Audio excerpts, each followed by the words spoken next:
How's it going, everybody? It is now January 2019, which means it is time to update the gun collection. I figured while I was doing this, might as well post it and give you guys something to watch, something entertaining. I was going to give you guys a brief overview of the make, model, and caliber of all of these guns. I'm not going to go into any in-depth reviews because there are just way too many of these, and this could easily turn into a 30-minute video, and frankly, nobody's got time for that. Just like before, all of these guns have been safety checked. If you're watching this on YouTube, I'm not dead. None of them have went off. So, let's go ahead and get started. Over here, same gun you saw last time. This is my grandfather's musket. Fully functioning musket. I have looked up and down this gun, and I have not been able to find any manufacturer marks. I have no idea what caliber it is, who made it, what year it was made. All I know is that it is old, and I do not have the balls to fire this thing. But it's a cool little wall hanger, so I keep it around because it was my grandfather's, and it is just a beautiful gun to look at. Moving on, this is the Mosin Nagant M9130. You've seen this one before. It's in 7.62 by 54. It is actually my largest caliber rifle. And I got this one about 6 years ago, back when Mosins were $100. And yeah, this thing's just a cannon to shoot. Below that is a new addition to the collection. This is the Mossberg Patriot in 308 Winchester. This is the version with the walnut stock. It's got the fluted bolt and fluted barrel, and the Vortex Crossfire 3-9 by 40. Really nice gun. It's got a great trigger. I haven't spent a whole lot of time shooting it, but the few times I have taken it out, it's been reliable and accurate, and it's a really pretty gun, too. Below that is the gun you saw last time. This is the Ruger American. It is completely unchanged. It's got the BSA 3-9 by 40 scope. Cheap, but it works. It's got the cheap shell caddy, Butler Creek sling. It's actually a really comfortable sling. And it's in 243 Winchester, which is a fantastic round if you've never fired a 243, but you want a flat shooting, affordable round to shoot. You should check those out. Moving on to the semi-automatics, we will start with the non-AR-15s. This is the Springfield M1 Garand. Picked this up from the CMP. It's not matching parts. I'm pretty sure that's not an original stock. It's in way too good a condition. But it's a fantastic piece of history, and it's just a cool gun to look at. I just had to get one while they're still relatively affordable. And that's a 30-06, by the way. Below that is the Century Arms C39 V2, AK-47. It's in 7.62 by 39. And I'm just going to come out and say it. I'm not really a big AK guy. Ever since I was a kid, I really wanted to own one, but I'm not a huge fan of shooting them. Maybe it's just me, I just can't get the hang of it, but it is a fun gun, it's reliable, it's relatively accurate, but I'd definitely take an AR over an AK. Below that is the Ruger 1022. This is the semi-automatic version in 22 long rifle. They do make it in bolt action, but I got the semi-auto. It's got the BSA 4x32 scope. Tiny little scope, but it's perfect for a 22. I've got the 10-round rotary mag in it right now, but I do have I believe it's a Butler Creek 25-round mag for it. Next to the AR-15, this gun is probably the most modular gun on the market, and it's, I paid $250 for it, and for that price, you're never going to have that much fun with a gun for that cheap. Anyway, moving on to the ARs. Let's come over here. This is the Wyndham Weaponry WW15 in 5.56 NATO. I've de-accessorized this gun since last time. It no longer has the Barska reflex sight or that aftermarket handguard. That Barska reflex sight, by the way, if anyone's in the market for one of those, they suck. Don't even bother with it. You just spend your money on literally anything else. You'll also notice it does not have the slide fire stock anymore. Wonder why. Thanks, NRA. But, hey, what are you going to do? Moving on, this is the Smith & Wesson M&P 15 Sport 2. Still got the Magpul MOE furniture in OD green. I've added the AFG 2 angled foregrip. It has the Dagger Defense SDO5 600 lumen flashlight. the Diamond Head backup iron sight, and a Vortex Strike Fire 2 red and green dot sight. This is my primary home defense AR. That's what it's set up for. The area I'm living in now has a bobcat, coyote, wild boar. So having a reliable 5.56 by the nightstand is just a good idea when you live in this area. Below that is a home-built AR. It's a Spikes tactical lower with a Brownells upper. It's a UTG Pro collapsible stock, Magpul ASAP sling adapter, the Vortex Crossfire 2 1-4 by 24 scope. It's got a Strike Industries extended latch charging handle, Magpul MOE Plus pistol grip, Keymod rail system with the Magpul MBus sights and the BCM hand stop. This is my SHTF gun. This is the gun that I keep in my bedroom next to my bug out bag. It's also a 5.56 in case I forgot to mention that. But it's reliable, accurate, good gun to keep around. Next to that, this is my Anderson AM15 M16 A4 clone. It's kind of set up like a Mark 12 or like a Mach 12, if you will. It's got the Magpul MOE Plus pistol grip. And then the upper here, I've got the Nikon P223 scope with the Butler Creek lens caps and the P-Series scope mount. Strike Industries extended latch charging handle. That's an AIM Sports Picatinny rail with the Troy rail covers. Knights Armament vertical grip and the T-Wood Harris style bipod. And then just a cheap nylon sling. But it's been reliably accurate out to 200 yards. It's because of the weight, the extra weight from that rail, and the fact that it's got that 20-inch barrel. It just feels like you're shooting a 22, which I guess you kind of are when you shoot it on a bench. But it's a lot of fun. A little heavy for home defense, but it's a lot of fun at the range. Above that is the gun that I have spent an insane amount of money on. This is my AR-15 I've nicknamed Archangel. It's a home-built 6.5 Grendel with the Magpul PRS stock, the Ergo grip with the palm shelf. It's a Wilson Combat single-stage trigger. The upper is an Alexander Arms upper with the Alexander Arms bolt carrier group.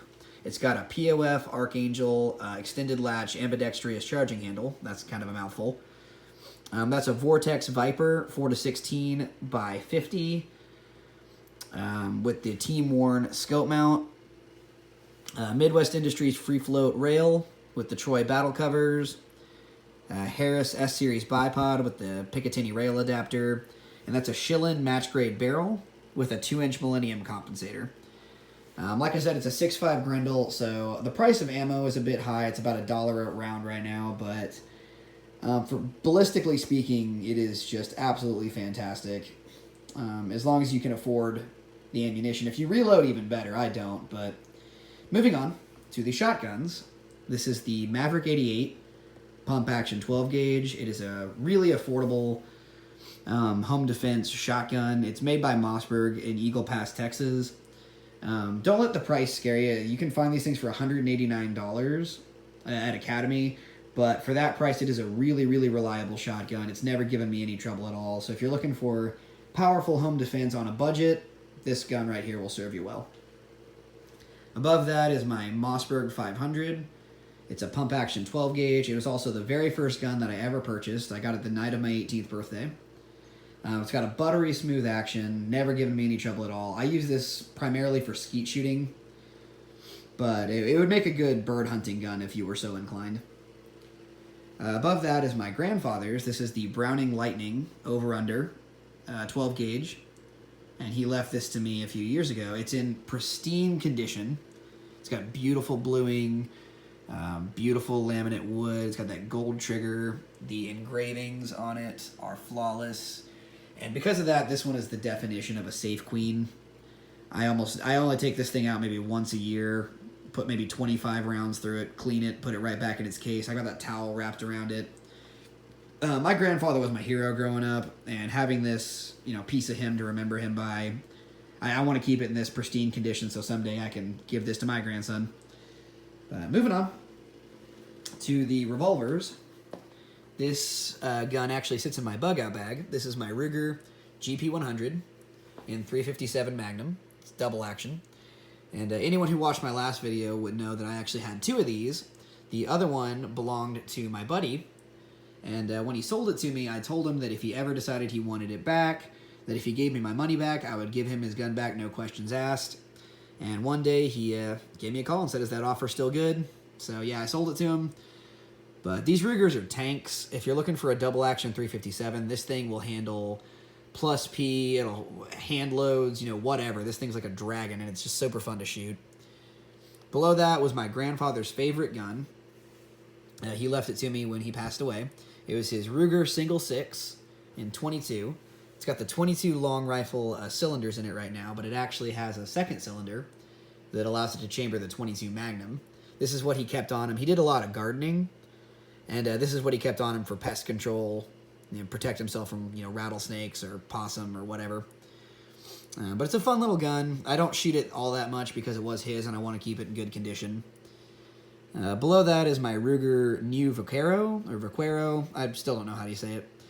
It's a single action 45 long Colt. It is also living proof why you should never go to a gun store 48 hours after watching Tombstone, because you're going to end up with one of these. The only thing I've done to this gun was replace those white imitation ivory grips with the Ruger Rosewood. I think it makes it look a little bit classier. I just like the look. Nothing wrong with the white, but the plastic kind of bothered me.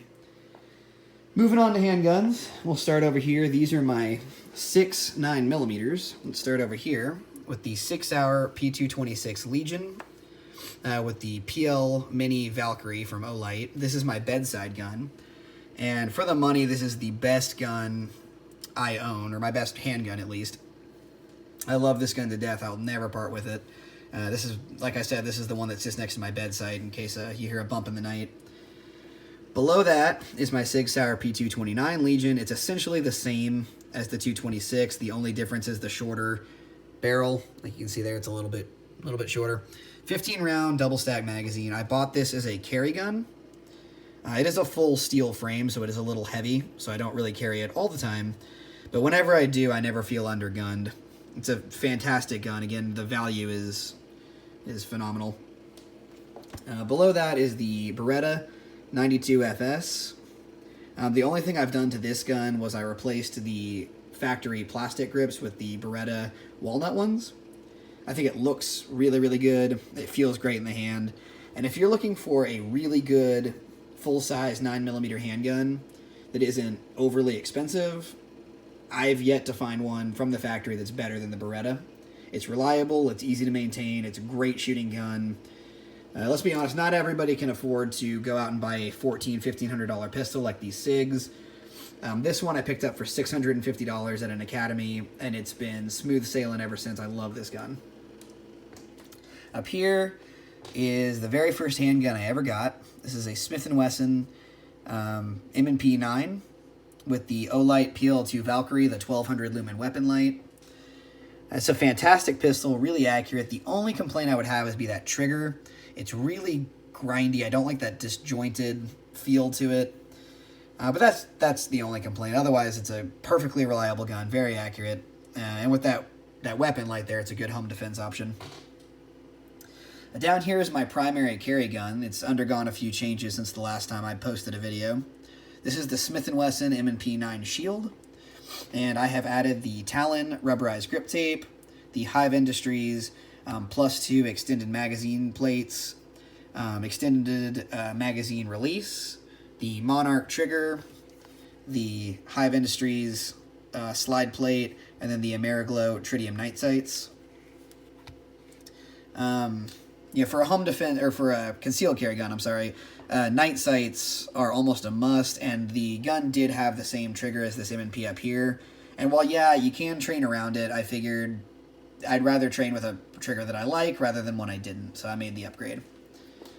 And below that, this is the Beretta 92 FS Inox. I'm currently in the process of trying to convert it to a full stainless gun. This is one of the newer ones, and it came with the all-black parts. I still need to replace the trigger bar, the takedown lever, and the slide catch, and then the hammer.